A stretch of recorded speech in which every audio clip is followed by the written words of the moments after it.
Yeah, let's start now. Okay, guys, thank you for showing up. Welcome for those of you who are new here. It's actually our 8th community call. We've been working full time on the project for over a year now. A lot has been being built, and we're super satisfied by what's happening. March was a lot of new things. April is going to be even harder. So there's a live token now. It's a new data, new problems, new perks. Also, a lot of new people joined with the LBP. We're super happy about that. So today we're going to try to outline a bit the state of things. It's probably not going to be as long as other community calls since we've done one like 3 weeks ago, just before the LBP. But we had some new things to show you around. We had some debates to be had, so we just wanted to get this out to give you guys the data, and then we can keep building. And boy, there is a lot to be built. Okay, let's start ahead. First, maybe let's talk about the LBP, just to do a recap. So we raised about $700,000. I think it's about 210 ETH at the point. We're actually lucky because we did the LBP just before ETH started pumping. So we now have over $2 million of PAL ETH, and in total we actually have $2.4 million of LP tokens in general, which is quite good. $400,000 on Balancer, 2 million on Curve. This was done not by magic, but because we added PAL tokens to the to the protocol owned liquidity with PGP7. Thank you everyone who voted. And we now have a total of 3.1 million PAL that are circulating. So something important to take into account is that almost 40% of all of these tokens that are circulating belong to the DAO as LP tokens. So we don't actually have that much token that are circulating. And that has been by design. We just want to be able to incentivize contributor to start being able to slowly give up control and giving voting power and giving, basically everything to the community. But it's going to be a long process. We don't think it should be done from one go. You can now start trading on Balancer and on Curve. So that's the basic recap about the LBP. This has, however, outlined a few problems. Especially, we have a long strategy on Curve where we're basically going to be able to max boost at POL with Curve. The problem being that Curve has a few technical issues because of complexity. The first one being that it's quite complicated to get listed on CoinGecko or on aggregators when you have a Curve factory pool. So today, when people are selling or buying on CoSwap, when you're using an aggregator, it's directly directing you on the Balancer pool. The Balancer pool has 5 times less depth than the Curve pool does, which means that it's highly impacting the price and everyone's getting wrecked by slippage. So we're thinking about, should we move the liquidity outside of Curve, which would ruin our plan, or should we keep pushing? We've been in contact with the Paraswap team, with the 1inch team, with the CloudSwap team, and the CoinGecko team. Hopefully this will be resolved soon. But right now, it can't be resolved by us. So we're kind of hostage of all of that. So we're trying to build that protocol liquidity, making it more resilient. It is creating revenue for the protocol, but not that much yet. And that's totally okay. We're going to keep building in order for this to happen. Starting next week, probably at the end of the week, we're going to open the vote to get the gauge inside of Curve, which means that the PAL ETH pool will be able to get CRV if the vote passes. So if you have veCRV, please vote for us. If you know whales, please push them to vote for us. We will do as much as we can to lobby all of this. But there is nothing guaranteeing us that we should win. There's also no one that should prevent us from winning, by the way, since we've been working very closely with the Curve Risk team, and they're going to release, I would say, a positive insight on Paladin, which should reassure a lot of Curve holders. Okay, so that's the first thing. The third thing we're going to have to start looking on is deepening the liquidity on Curve and Balancer. So it's by opening the liquidity to you guys in general. I think attracting more people with proof of good revenue might be interesting for LPs. It's going to be maybe by opening a new pool. We've been looking at Banker maybe to do so. And the fourth way for us to do that is to win a Tokenomics reactor in the next round. So we had a few strategies that are ready. If you have other ideas to basically win that reactor, we're very open to them. in my mind, but maybe most of the team too, it's one of the most important things that's going to happen in April. And it might cost a bit of budget to the DAO, but I think it is severely worth it. At least I am biased, guys, because I'm very bullish on Tokenomics. I will be honest. And I think it can allow us to build some really cool pure protocol and liquidity strategy with them by incentivizing arbitrage between the pools, of course. Okay, so that's it about the protocol on liquidity. I think we can be quite happy about what it's doing, but it can be much better, and we'll strive to make it much better. Next, okay, let's talk about Paladin. And by the way, Starny, thank you for the artwork. It's really cool. Almost everyone claimed their PAL from the LBP. There's around 15,000 PAL that are left, so I hope the people will redeem them. There is no expiry date, but it's always better to do so. So right now, as we mentioned, we have around 3.1 million PAL tokens that are circulating, which brings us to a $3.8 million market cap, which is actually very comfortable because we have over $1 million of stables and ETH in the treasury. So it means we're quite good on the market cap. And more than that, in general, we're revenue generating. And the next update is probably going to change a lot of that. So that's about it for the PAL token. I think we have 1,000 holder, which is good because it means that all of the pressure that was building up from the farming the non-transferable token has basically gone away because people dumped. So if you look just after the LPP, for 3 days there was quite an unhealthy price action, and after that we have a very stable price that's been between 1.2 and 1.4 in general. Then that's basically the range in which the PAL token is currently being valued by the market since. So I think this is fair. We just now have to prove that we can do much more than that. I'm very comfortable with that. Now let's talk about Paladin lending. Apologies about that, guys. It's the risk of being live. Okay, let's get back to it. Nice. Paladin lending is working well, and we're happy about it, especially on the deposit side. The pool keeps growing. We're at 61,600 stkAave, and the good thing is that we're revenue generating, so the pool is growing. There's roughly almost $13 million of stkAave on total of $15 million. It was a bit higher than that. With Aave was a bit higher, but we're at over 75% of the threshold proposal, which means that the pool is going to be able to reach what we could call singularity pretty soon. The growth does not stop. It's a very satisfying thing to see. So what we decided to do, it was a bet that we did last month, was that we wanted to close down the other pools, at least stop the liquidity mining and focus on this one because we thought it was a winner. More than that, what we realized is that vote lending business, actually attracting loans, was a very business development resource intensive job. So we would rather focus on Aave, where we thought there was much more governance interest, build the strongest product possible, and then iterate on other products. So right now we're refocusing on Aave because we feel we have a very strong potential with the stkAave pool. So this stkAave pool, you have roughly 7.8% which are in the curve pool. So there is $2.2 million of liquidity in this curve pool, but you have to be careful because half of it is in Aave and the other half is in PAL stkAave.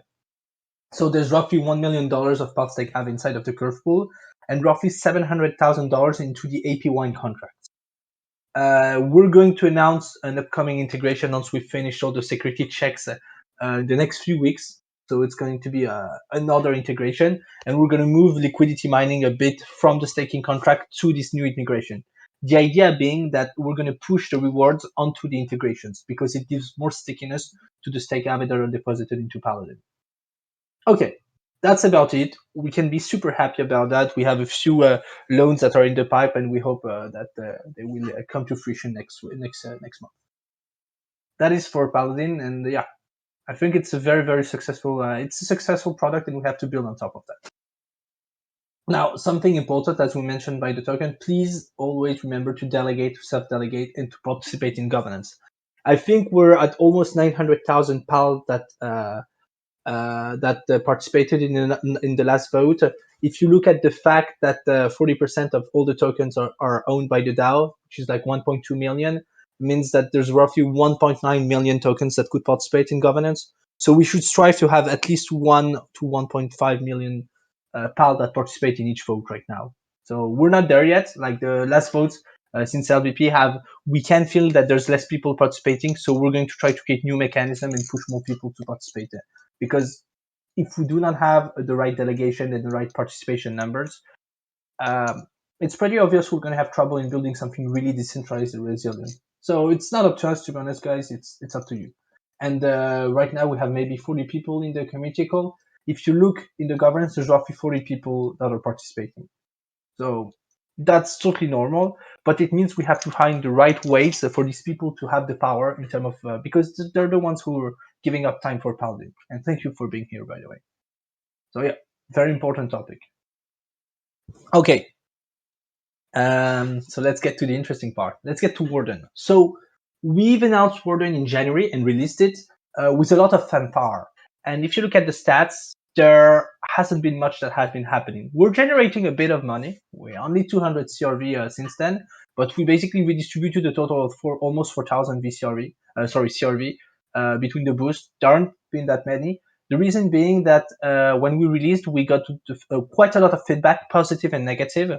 Almost everyone was extremely eager to see how far this application could go and saw a lot of potential. So instead of marketing something that we thought was half good, we came back into our office and we upgraded the contracts, we rethought the interface of Warden to make it much more powerful and efficient.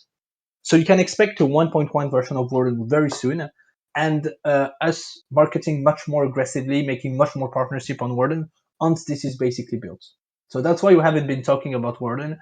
I think starting the later part of April, we're going to be much more active on that front. Okay, so that's cool, but there's also another very, very big reason why we haven't been so open about Warden, is that the Boost Marketplace is not the full plan for Warden. We have teased this in the last community call. We even explained the concept that was behind Quest. Quest is a sub-dApp that's inside of Warden. So you have Warden, the Boost Marketplace, and you have Warden Quest. And today we wanted to explain to you what was so specific and why we were so excited about Quest. So Quest is a gauge acquisition dApp.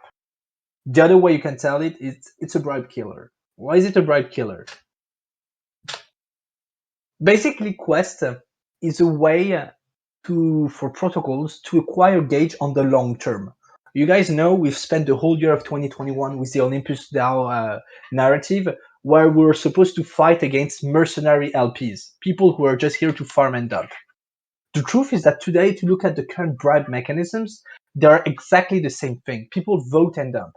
So they don't stake anymore. It's much less risky for them. But what they do is that they claim the bribes, and 95% of the time, and you can actually check it on chain, that's the actual probability, they just sell the token. So it's not interesting for the people who are actually bribing, because they're getting a non-sticky number. They're basically getting the emissions and the stability that they're looking for just for a week. And on the other hand, the people, they're getting the money out and they're just selling it. So what we're trying to introduce are vaults that will allow protocols to acquire maybe less, but much more sustainable gauge weight on the long term. And on the opposite side, we're trying to find and match them with people who are basically much more loyal, in the sense that are really trying to acquire the token. And this is especially true for high profile protocols that have been trying to get inside of the gauge. And when you look at what Frax and Terra have been, they're trying to totally dominate the game. So first, I'm going to try to explain how the technology works, and then why we did it that way and why we think it can be extremely powerful. So the difference between bribes is that bribes today, you just throw around an amount of money and hope that the others won't throw as much as you, and the very high number of people will vote for you. It's absolutely not scientific. There is no data-driven approach that can help you. It's very random. What we're trying to do is come to protocols and say, this is the number of veCRV you want to vote for you. Because when you have the depth of the pool, the TVL, and when you know the APY that you want to get, you can just fetch a number of veCRV that is appropriate. This is the number of veCRV you want. And this is the cost of the veCRV you're ready to pay. And they're basically going to pay weekly, on a weekly basis, a fixed cost of their governance token to the people who have voted the earliest for them. So the idea is that, for example, if you choose to pay to incentivize 5 million veCRV, the first oldest 5 million veCRV who have voted continuously for you will be rewarded. What does this mean is that if you only have 1 million veCRV that are currently voting for you, everyone who will vote this week, the 4 million first veCRV who will vote for you, will also be rewarded. But outside of that, it's capped and the others don't get reward. So the idea of that is that it is in your utmost interest to keep voting for them to stay in the quest. And the more you stay in the quest, the more you keep being rewarded. And if you stop voting for that specific quest in the gauge, well, you will be kicked out of the vault and someone else can take your place. And the idea is that people who are ready to engage on the long term with you, they're much more aligned because they're more interested in your token. So they're less likely to actually dump the token. At least that's what our studies have shown.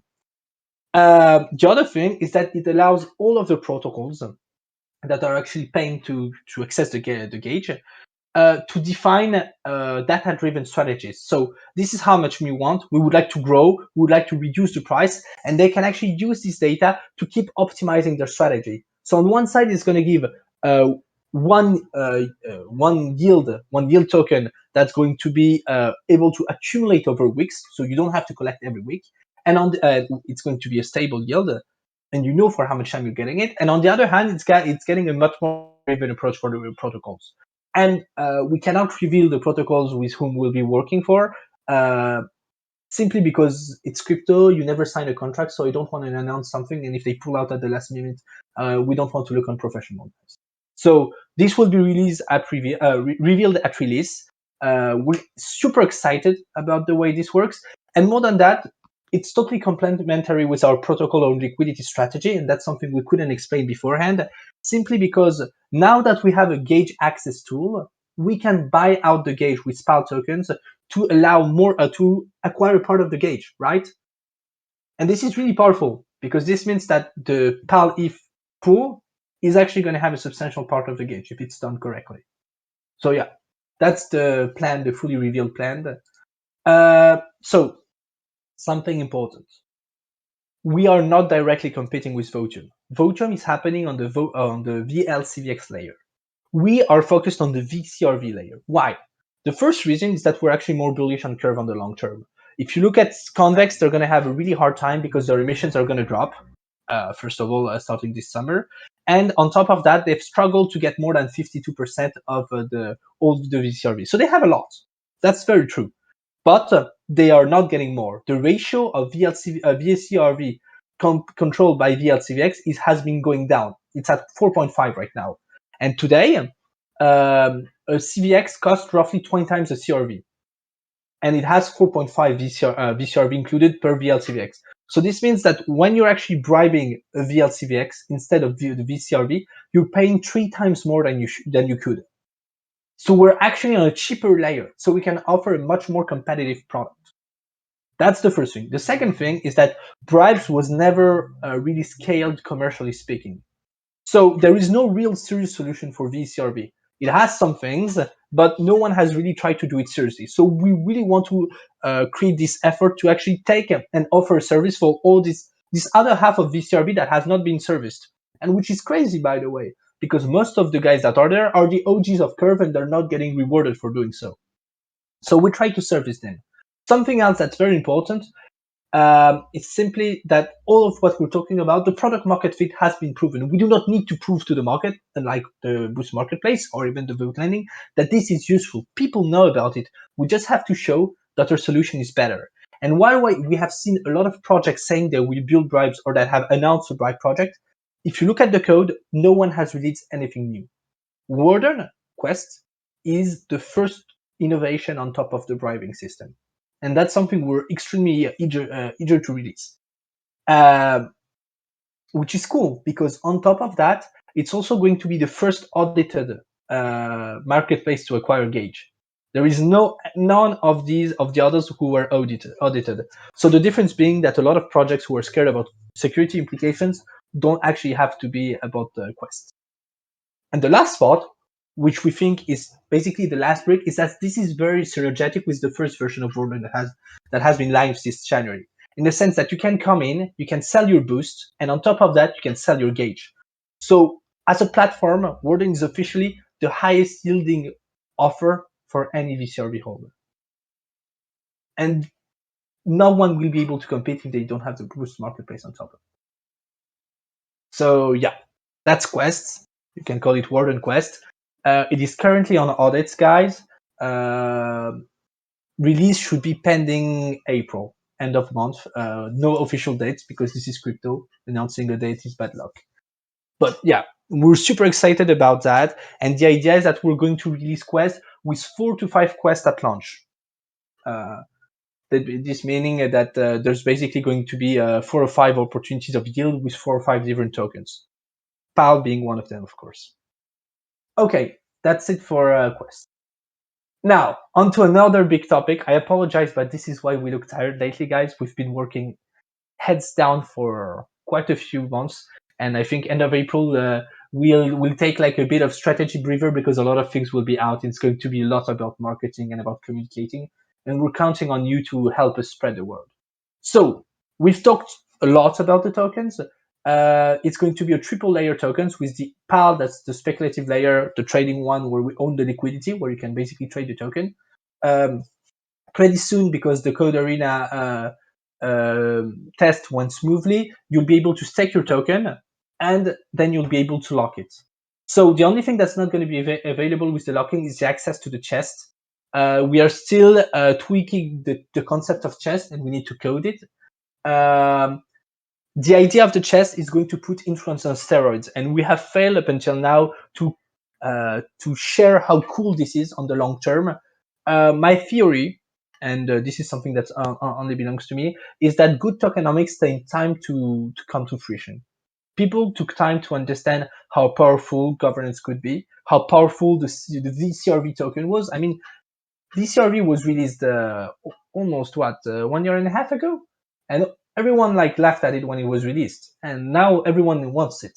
That's the truth, and we can be totally okay and comfortable about the fact that we might have to accumulate and wait for 3, 9 months, even 1 year with the PAL token, slowly gaining value, and at some point it's going to blow up because people are going to really realize how much tokenized influence can be valuable, and that's our goal.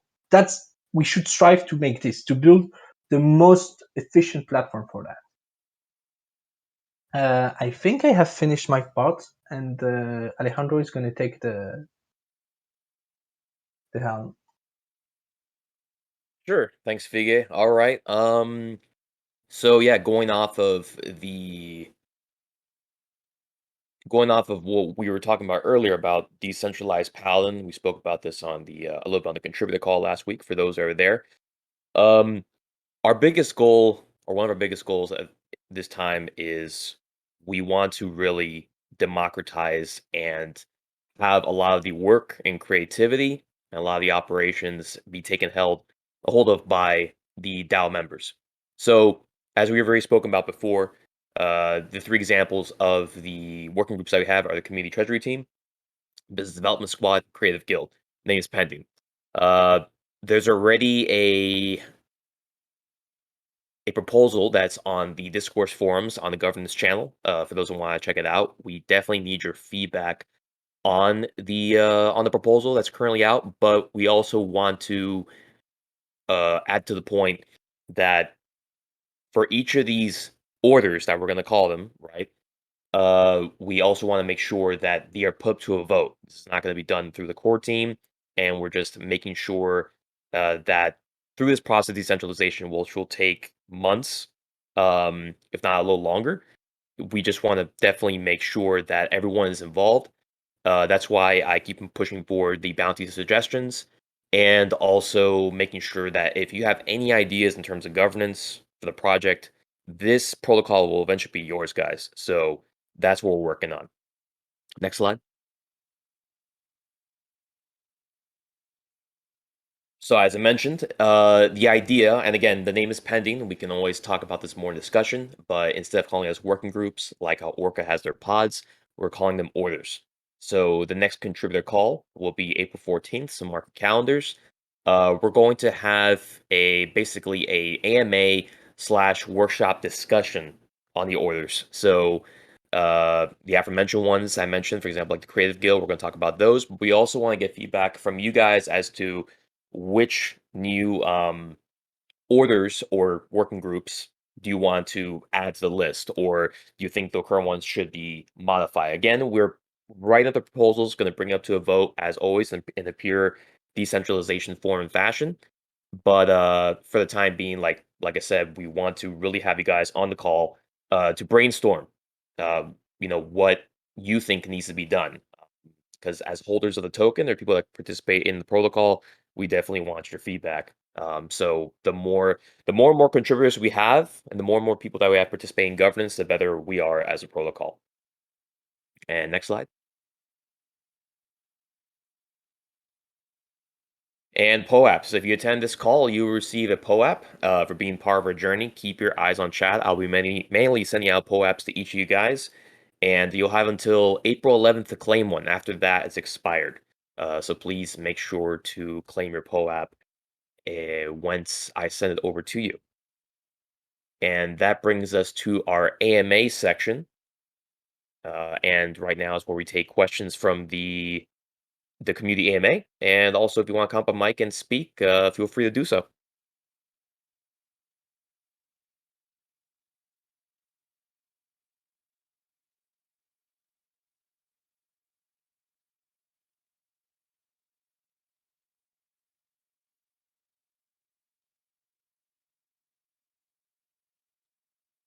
Taking a look here at the community AMA, I see just a bunch of emojis. But guys, if you have questions, right now would be the best time. Yeah, anything relating to the call.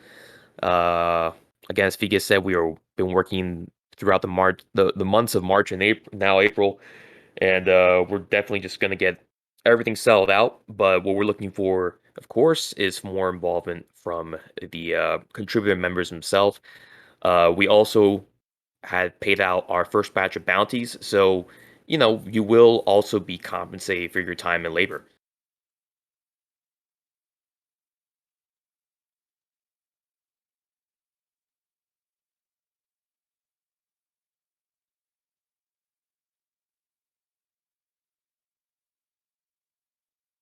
All right, I see Plutus typing.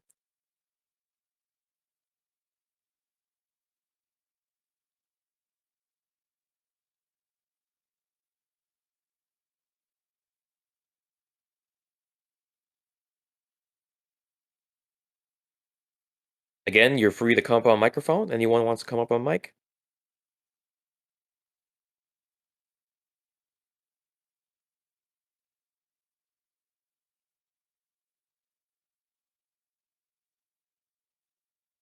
What about the timeline for full community governance? Well, that would be due to several factors. Like the one that always pops up is the technological factor.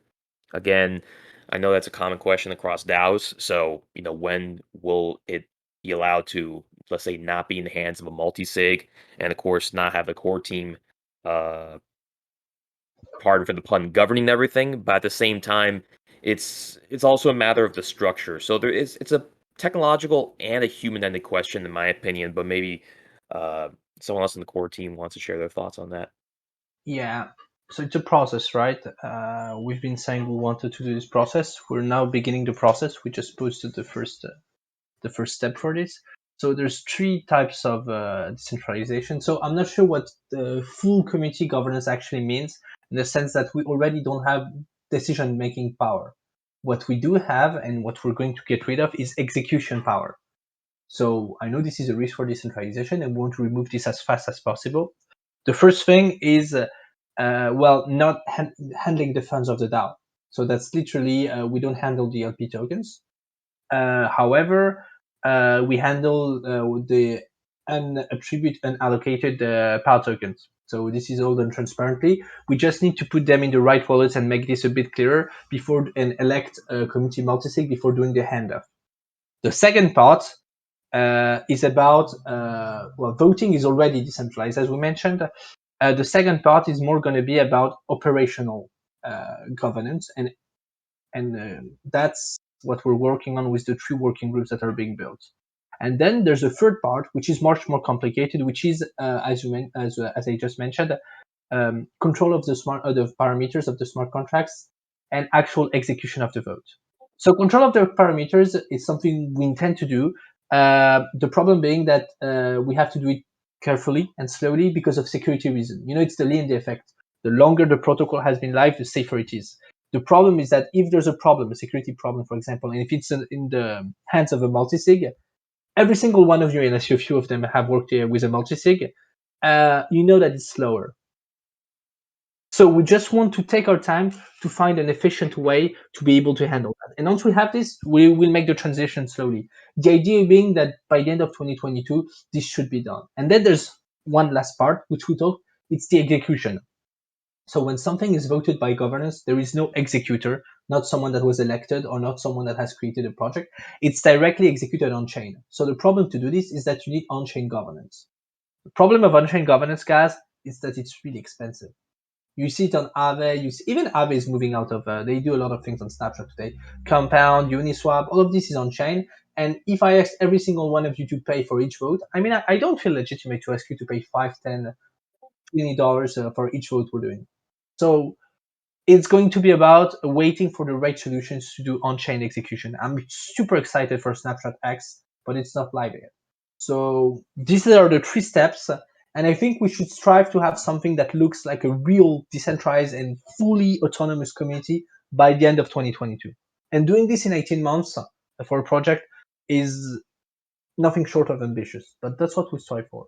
And we cannot expect more because no one has been able to prove to do more than that. There is no other project that's done doing that. Even if you look at Olympus, which has a super decentralized community, they do everything on Snapshot. So someone is executing manually at the end.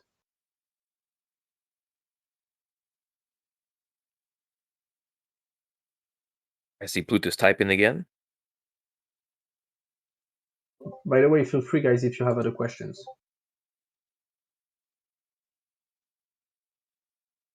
You're welcome. Yeah, guys.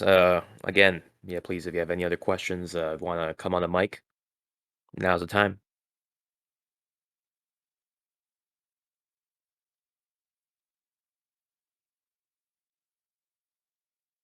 Yeah, I'm gonna get shouted at by the other members of the core team for saying things that telling them that now we have to finish this by end of 2022. But that's the objective. That's what we highlighted in the last post on governance, and we hope we'll get there. But to be honest, it's not only going to be about us. It's going to be about the technological progress, which I think will follow, and it's going to be about you guys taking over because we can't really be decentralized if there isn't someone else doing it. And that's what we've been seeing with a lot of protocols.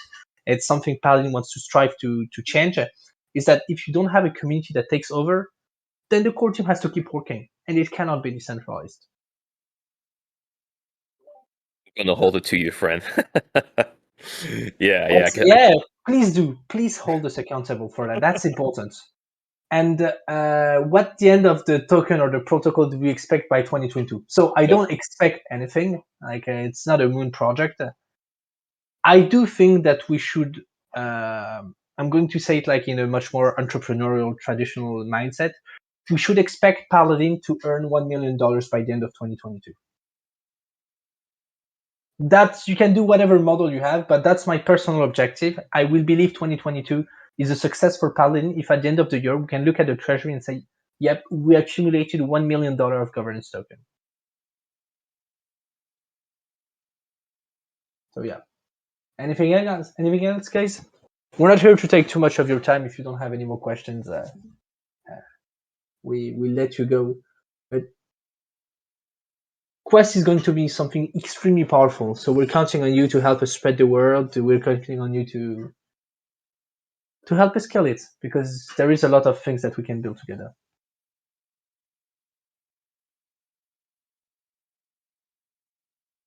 I think that's it. Yeah. Thank you very much, guys. Enjoy your day. And yeah, we're going to start slowly communicating about Quest. If you have questions, we're going to slowly start giving out details like we did in this presentation. We're going to try to write an article probably next week. We're going to try to do some explanations of how it works. We've already been educating a few protocols to start having them in the pipe and start having them as clients. But yeah, it's time to make veCRV the most lucrative asset in crypto. See you guys.